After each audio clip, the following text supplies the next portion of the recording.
Hello, everybody. Welcome to Close to the Heart. I am Jason Klaus. As you can see, full disclosure right at the top of the program, still in the working process of this whole thing. This is actually my fourth attempt to get something recorded, uploaded, and to a point to where I can put it on the YouTube channel. So even as I'm saying this right now, it's going to be anyone's guess as to whether or not this fourth attempt actually worked. Still working out, the formats, the sets, the whole nine yards. How do I want to present this? Obviously, I want this to be presented as something serious.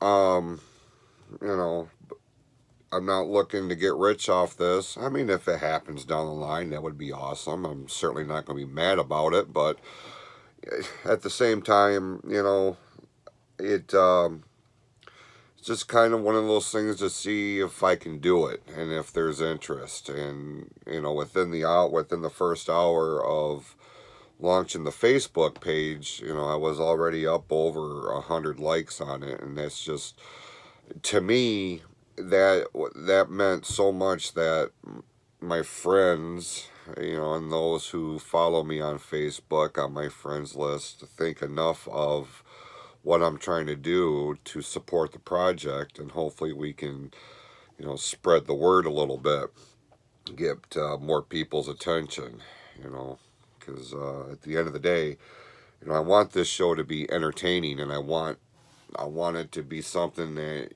you guys look forward to when new episodes are uploaded. So we're still working things out here, and hopefully things will progress in the way that 3, 4, 5 months down the line we can look back on this episode and have a nice good chuckle as to our humble beginnings and where we started out. As it turns out right now, I am sitting on this Wednesday morning, August the 7th, in my office at home in Fenton. Just kind of me, my desk, and a camera. So we're going to break this up into, I'm going to try to break this up. Again, we'll see how the post-production portion of this project goes. I'm going to try to break this up into a couple of different segments, so it's not one long show of me just talking about one subject. As we go on, I'm sure some subjects will be longer than others, because there'll be more meat on the bone, as they say. But nevertheless, I'm going to try to throw in different things, and there will be shameless plugs for my wrestling shows. I'm just going to tell you that right out the gate, so when it comes, you just, oh my God, of course he put in a wrestling thing. Well, of course I'm going to put in a wrestling thing. I'm a wrestling promoter. So, if this is a new avenue to get the word out on some big events we got coming up, and that's a whole nother part of who I am fundamentally as a person. I am a wrestling fan, I am a wrestler, I am a promoter, I am, very heavily involved in that realm of entertainment. So, yeah, there will be a couple of shameless plugs on a few of these episodes.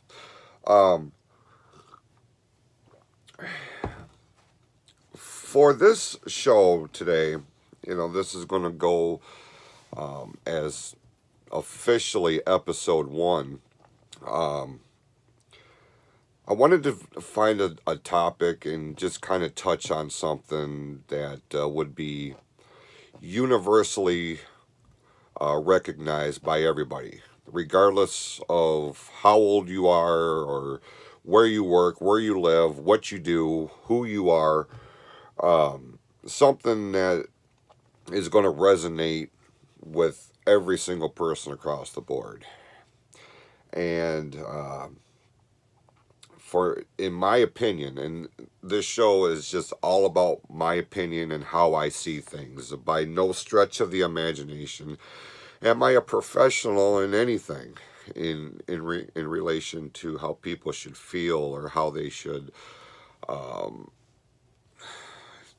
take on challenges and deal with the bad stuff, embrace the good. I am not a professional. All I'm doing simply is just giving people a view of how I look at things, and maybe it's something that they had forgotten about or that they don't really think about at that time, and it may make sense to them, right? I don't have a degree in psychology or anything of that nature. I never even stepped foot into college. So, take that for what it's worth. But I think as we move along with these episodes here, you're going to get a pretty good glimpse as to who I am and the stories that I'm going to share along the way, in relation to whatever topic that we're talking about. You'll get a pretty good understanding of who and what I am fundamentally as a person. Not that that really means a whole lot, but you kind of get a feel for why I look at things the way that I do.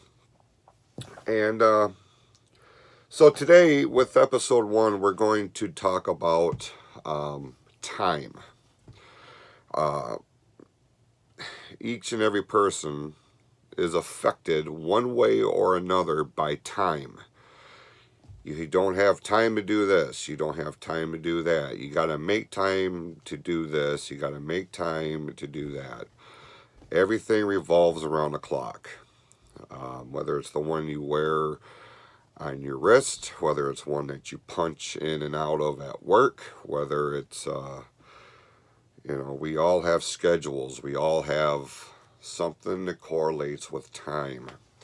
And you take your professional aspect out of the equation and you look at your personal life and how time affects that. We have gotten to a point in society where we are almost forced to multitask three or four different things in order to fit everything within your designated amount of time that you have during the day. After you take care of the whole work thing. Now, if you're fortunate enough to have your own business, or you work from home, or you have a very flexible schedule, that is obviously ideal, and bless your heart for that. Most of us, however, don't have that luxury. We have designated work hours that we are expected to be there. We got to be there by a certain time. We punch out at a certain time. If you're involved in any kind of organized activity, whether you're in a band or you play softball or you're in a pool league or karaoke's a big thing for you. There's all types of time set schedules. The problem comes is that, and I'm guilty of it, most of you are guilty of it, we always take time for granted. We think that we have an unlimited amount of time in some aspects. I'm not going to do that right now. I've got time. I'll do it tomorrow. Or I'm going to prioritize things. I have X amount of time here. What am I going to do with this time? Well, I'll put this over here. I'll do this next Friday, and then I'll focus on here and now. A lot of times you can get away with that. More often than not, you can get away with that. But it also starts to substitute that time that we would have when we were younger, or maybe less responsibilities, or maybe just the time in general was different. Our face-to-face interactions with friends and family and things of this nature, if they were within a close proximity, obviously not ones that live out of state or a couple 100 miles away or whatever, they're not in the area. Our face-to-face interactions with people has been replaced by the text message. And, I do it all the time. I do it all the time because I have gotten myself to a point to where I have a lot of different irons in the fire. My top priority is my family, obviously. And then there's, you count the whole YouTube thing, there's like three different major things going on that does occupy a lot of time. So I find myself trying to juggle, different projects. How can I knock out the most assignments or whatever the case may be in a designated shorter amount of time? I've been trying to make an effort to at least pick up the phone and make more frequent phone calls. Text messages are good, and they do serve a lot of good, and they are beneficial if you need to get information out quickly and you don't have a lot of time to go into detail, because we all know, we all have that aunt or uncle that you call them up, for what you are preparing for a 3 to 4 minute phone call to, okay, the barbecue is this day, this time, and then they start going off on, a 12 to 15 minute banter about Uncle Ralph. And it's just, so I understand where the text message does reduce that, and it does allow you to have a little bit more time on your side.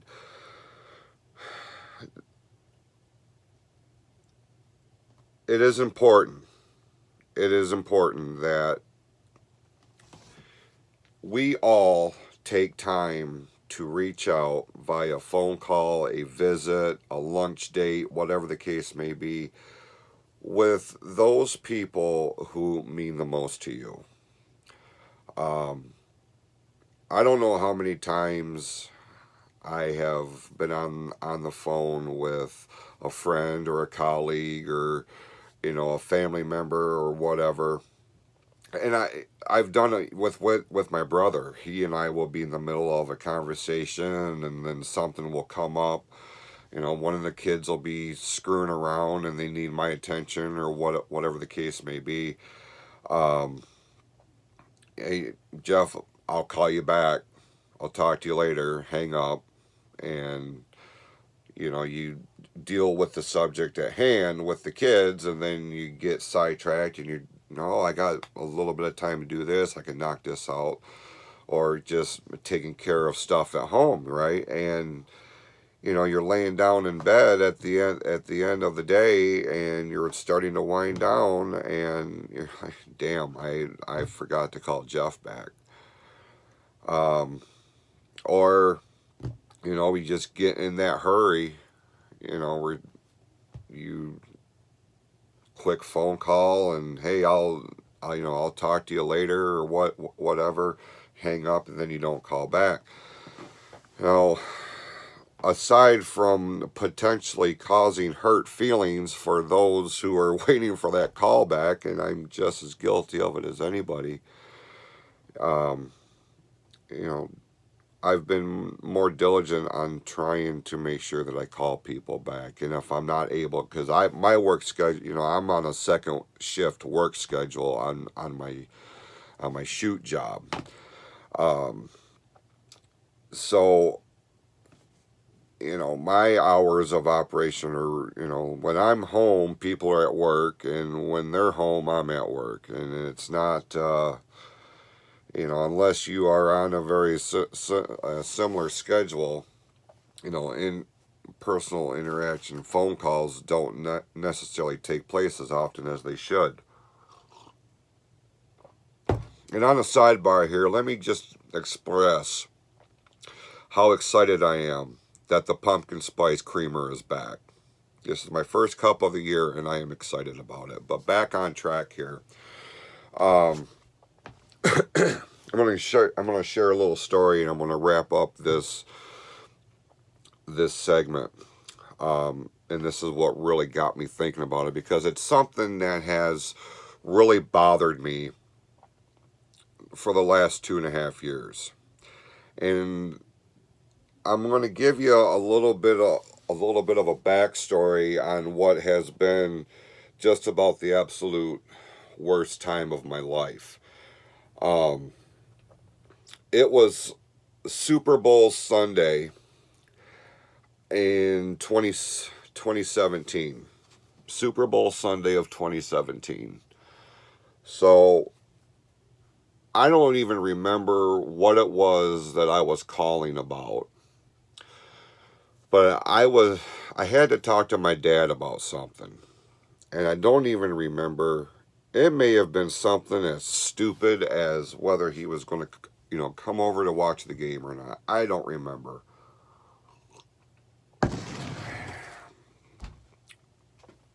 I haven't told this story to a lot of people, so I'm really fighting emotion here. I called over to my parents' house, and my mom answered the phone. And it was real quick conversation. Hey, how's it going? Good. How are you? Great. Hey, is Dad around? I need to ask him something. And my dad got on the phone, and he and I talked, and he asked me, do you want to talk to your mom before we hang up? And I said, I'll call her back in a little while. Because I was doing something, and I cannot remember. You see, it just doesn't matter at this point, but I didn't call back to talk to my mom. And that conversation, that 45-second or however long it was before my dad got on the phone, that was the last time I talked to my mom. And I let other things dictate my time that I could have allotted to call my mom back. And of course, everybody knows hindsight is 2020, right? Because shoulda, woulda, coulda doesn't mean a damn thing when it's all said and done. And it was on Valentine's Day in 2017 that she passed away. And I just it's one of those things that's been weighing on me for a long time. And it just hammers the point home. Don't take advantage of time.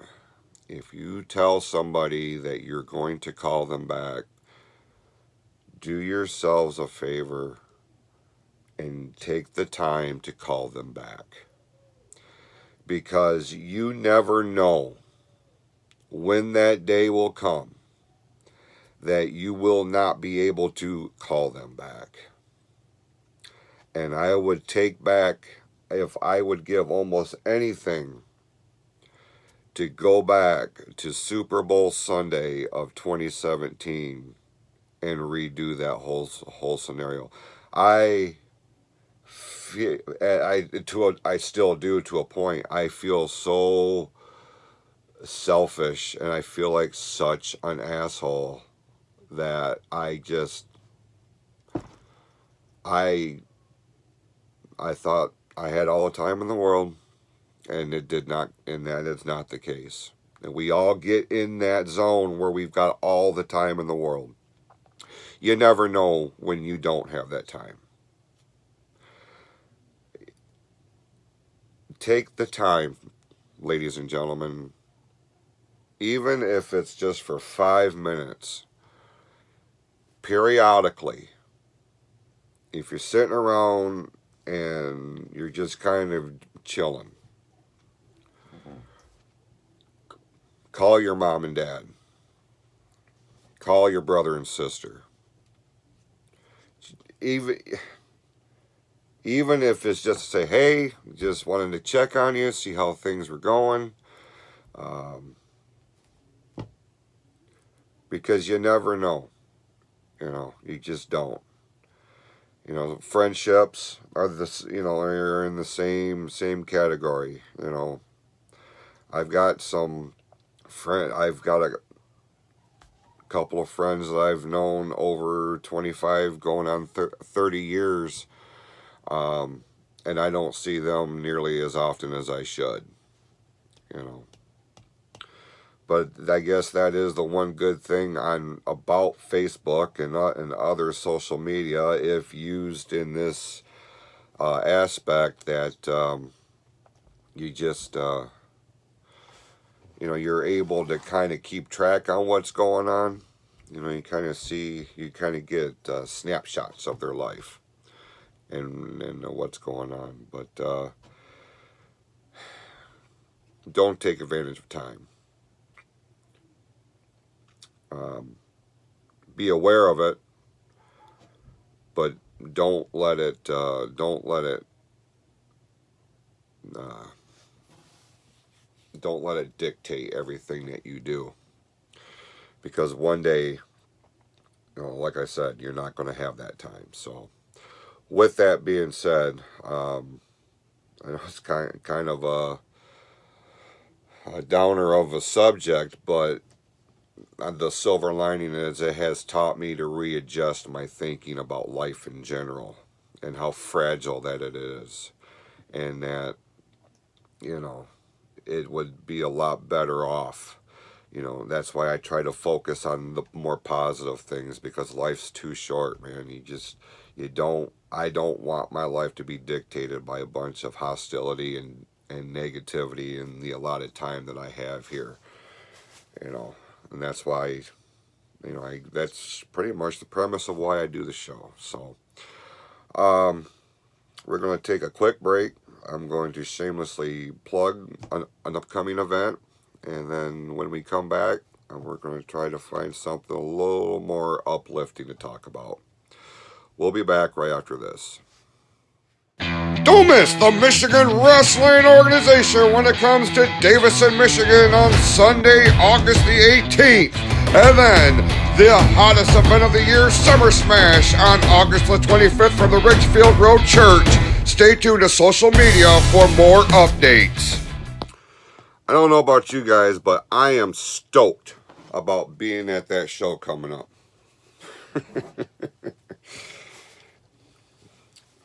In all seriousness, and hopefully this segment won't take nearly as long as the first one did. This is another one of them shameless plug things, and this segment's a little more personal for me, and I'm sure it's going to resonate with a certain contingency of my friends, co-workers, colleagues, things of that nature. I am a member of UAW Local 598 as an employee of the Flint Assembly Truck Plant for General Motors.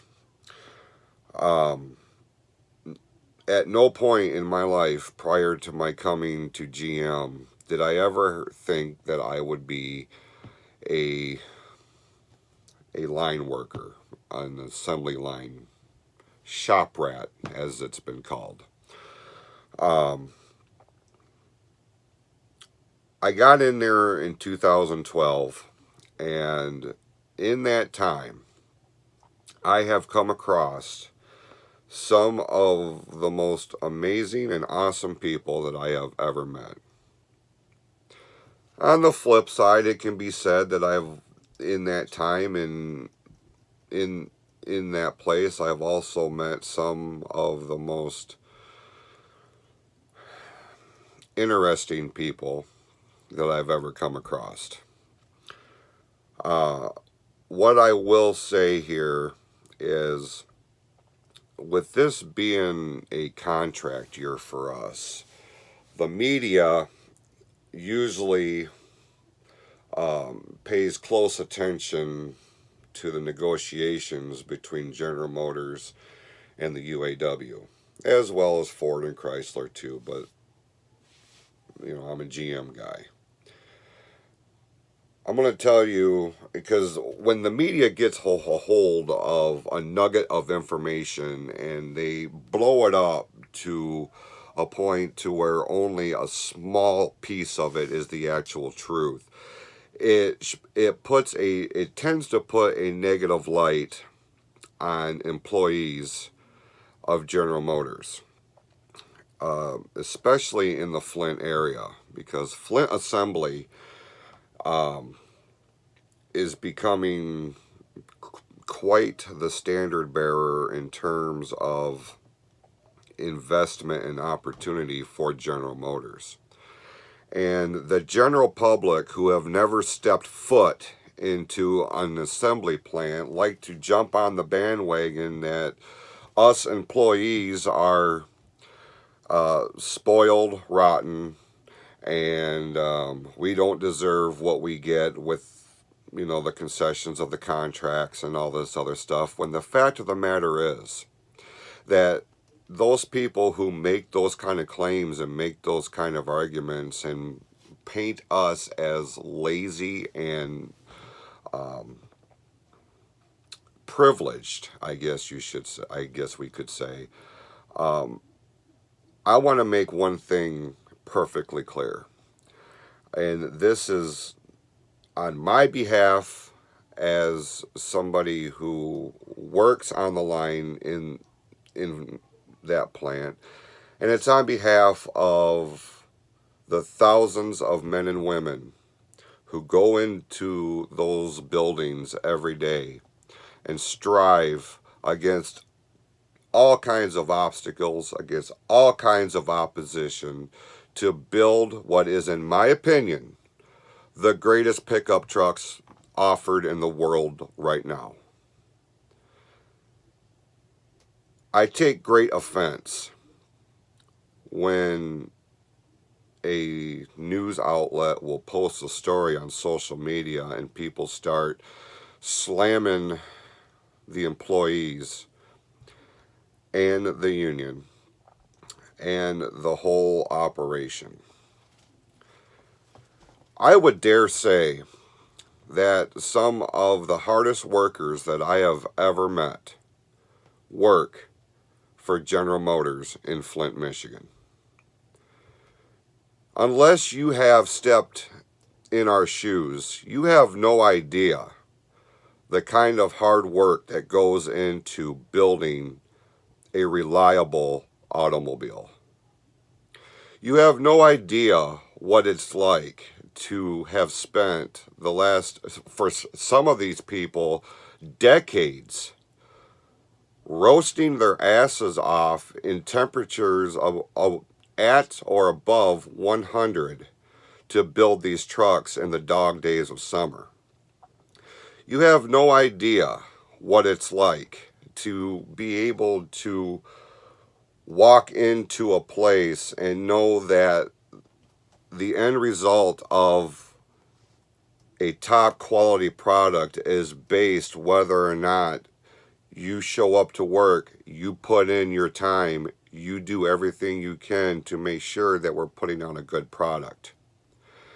You don't know what it's like that at times to have to, in spite of everything that we are expected to do to build these trucks, what it's like to have an opposition in terms of management that like to at times throw wrench after wrench after wrench at you to try to break your spirit. I'm here to tell you that unless you have walked in our shoes, unless you have held a 20-pound torque gun for 8, 10, 12 hours a night, unless you know what it's like to at times put everything that you've got into it to the point to where it starts breaking your body down, you have no right to say anything about the employees of General Motors. You can say whatever you want about the management. You can say whatever you want about how much the CEO is bringing in. The employees on the assembly line have nothing. We have no hand in that at all. You can bash General Motors as the company all you want, but you cannot, under any circumstances, bash the people that are building these trucks. It's a totally separate entity. The ones that are on the assembly lines, the ones that are bringing the material, the ones that are making the bodies, the ones that are painting the bodies. These people bust their ass every day. And yeah, we do have time off. We do have vacations. We do have this and that.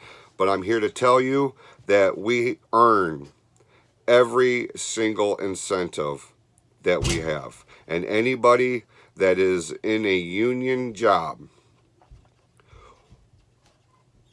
for the most part, I would assume, would relay the same things.